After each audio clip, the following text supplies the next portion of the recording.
Gates was momentarily and understandably shaken, but he was not injured. His squad piled on with 2 more pies before one of them was wrestled to the ground, and the rest of the others, for at least the moment, got away. Gates went inside, wiped his face. Many of my colleagues may forget that a matter of weeks ago, a matter of months ago, there were people in this chamber, there were people in the United States of America demanding that the state of Israel give money and weapons to the Ukrainians, money and weapons that the Israelis are now using this very moment to defend themselves. The idea that these policies are not in tension with one another, the idea that what happens in Russia and Ukraine is separate from what happens in Israel is not just obvious, it is common sense, and it has been borne out by the reality of the last couple of weeks. Now, my colleagues would like to collapse these packages. Too many of my colleagues would like to collapse these packages because they would like to use Israel as a political fig leaf for the president's Ukraine policy.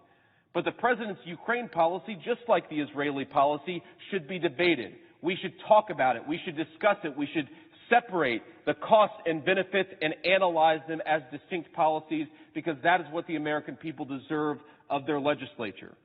Now, there are many questions we could ask about the Ukraine policy, many issues that have gone completely unanswered. Number one, what is our end goal in Ukraine? You hear commonly that the goal is to throw the Russians out of every ounce of Ukrainian territory, and yet when you talk to the president's own administration in private, they admit that that is a strategic impossibility. Let me repeat that. No rational human being in the president's administration believes that it is possible to throw the Russians out of every inch of Ukrainian territory. So why is that the public justification offered by many advocates of indefinite, unlimited Ukrainian aid? Because this debate is fundamentally dishonest. We are not telling the American people the truth because we know that if we did tell them the truth, they would not support an indefinite flow of money to Ukraine. What are we doing, ladies and gentlemen? How long is this supposed to go on? How much money are we expected to spend? What is the strategic objective? What are we trying to do?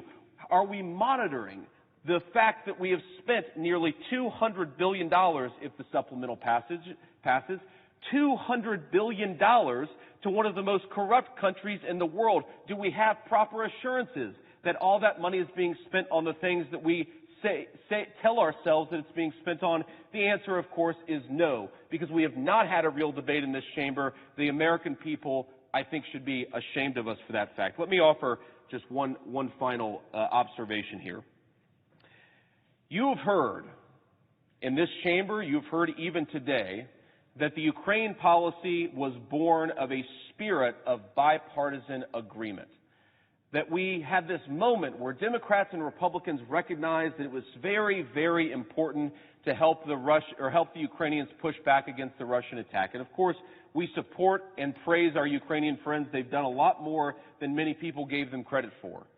But let's also be honest that for 30 years, Washington, D.C. has run on bipartisan foreign policy wisdom, and it has run this country to the ground with $1.7 trillion deficits, war after war after war that has killed thousands of Americans, millions of other people, and has not led to the strategic strength of this country. It was great bipartisan agreement after September the 11th that threw Saddam out of Iraq. And of course, a lot of people celebrated it until we now realize that Iraq is a client state of Iran. We empowered one of the worst regimes in the world with our bipartisan wisdom. Maybe what we should have is some bipartisan wisdom that the foreign policy consensus of this country for the last 3 decades has been a disaster. It's been a disaster for this country. It's been a disaster for our dead Marines, Army, soldiers, Navy sailors, and Air Force airmen. It has been a disaster for this country's finances, and it has been a disaster for the entire world. Let's have a real debate. We haven't had one in 30 years.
Chairman of security here.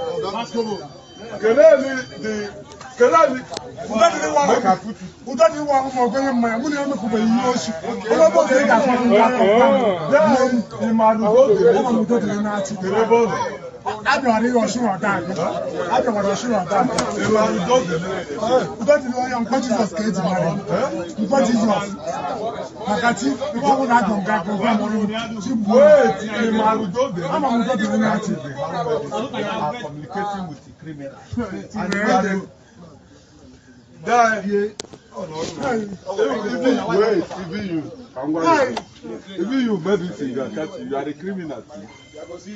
No early medicine. I want to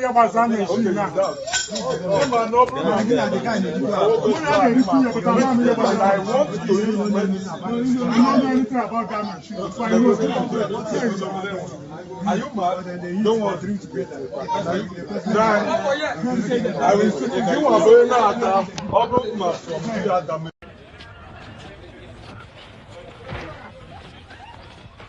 Gates was momentarily and understandably shaken, but he was not injured. His squad piled on with two more pies before one of them was wrestled to the ground and the rest of the others, for at least the moment, got away. Gates went inside, wiped his face clean.